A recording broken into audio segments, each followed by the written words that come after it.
Well, we're a very proud ally of BMA, primarily because we're aligned in our goals of advancing health equity, removing barriers to care, and of course, addressing disparities that continue to disproportionately impact communities of color.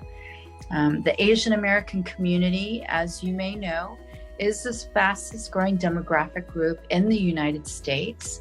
And then also Native Hawaiians and Pacific Islanders are the third fastest growing population. Simply put, that means policymakers cannot solve our nation's persistent healthcare challenges without engaging the entirety and the diversity of the Asian and Native Hawaiian and Pacific Islander communities. We need to ensure collectively that proposed solutions deliver an equitable response for all of our communities, but again, taking into account our cultural linguistic diversity.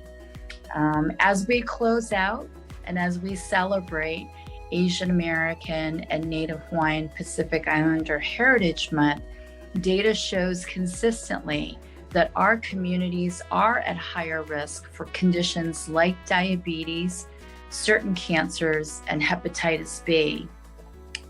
So again, this really underscores why trusted partners like BMA, working in coalition together alongside one another, we can then really truly tackle these inequities in healthcare.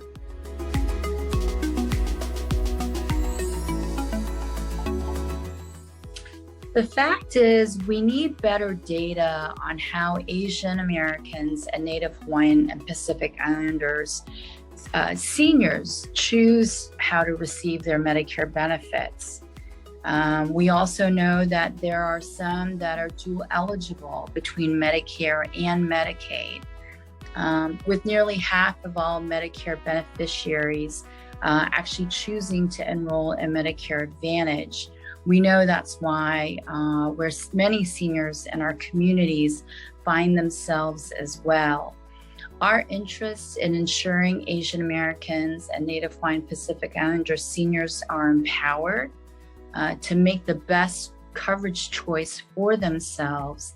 And in order to do that, we need to make sure full information in language and culture is necessary. And we know that for many, Medicare Advantage may exactly fit the bill. But again, this is why our shared partnership, making sure education materials and outreach efforts are done collectively in coalition so that our communities are not excluded, but included and absolutely considered. Some other statistics that we are better understanding and appreciating is that Medicare Advantage does have a 94% consumer satisfaction rate, a figure that we know reflects the voices of many communities of color. But again, we need to know, we do know, and we need to ensure collectively that communities of color are included every step along the way, part of the policy conversations, part of the partnership discussions.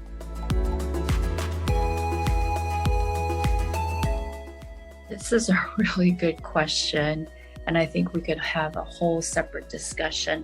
The future of Medicare that we're working towards is one where equity is not an abstract goal, but rather a day-to-day reality. This is not aspirational, but it needs to be collectively an imperative for all of us. When we think about our seniors, the diversity of all of our communities, and especially Asian Americans, Native Hawaiians, and Pacific Islanders.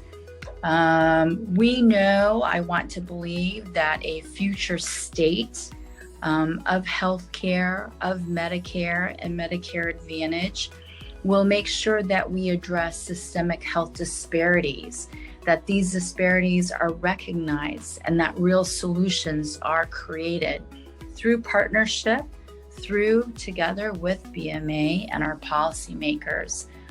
We need to ensure that medically underserved communities not just receive the support that they so desire, but that we ensure that real investments are made now and going into the future.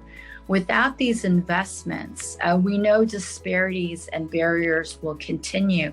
So let's continue collectively through these types of partnership with BMA and make sure that we are making absolutely the necessary investments as quickly as we can.